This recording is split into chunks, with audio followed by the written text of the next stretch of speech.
गोटे जिनस क्लियर कर तुम्हें सीरियसली एमती का हुंडी ना जानी से आनिया ओ एपे बुझिली तमे मते प्रपोज करूथलो कि ना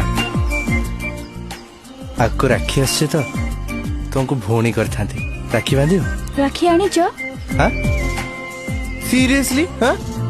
मु सतरे कहूची तुमको मु तुमको बहुत भल पाए सारा जीवन तुम साथ रहिया को चाहे I love you do you understand more किछि असुविधा नहीं जे तबने तुम राजी राजी जे हेले अप्पा को पचारिबा पे पड़िबो बेटर हिता तो अप्पा को ही प्रपोज कर देता अप्पा को पचारे पर पड़िबो माने केते सब कतारे खाली अप्पा अप्पा अप्पा अप्पा केते दिन पहुंचो ताबो पचारे पड़तिबे ए देखो कहि दउची मो अप्पा को याड साडू किछि कहबानी ता बिना मो किछि नै मते गोटे जिनस क्लियर कर तुम्हें सीरियसली एमती का हुंडी ना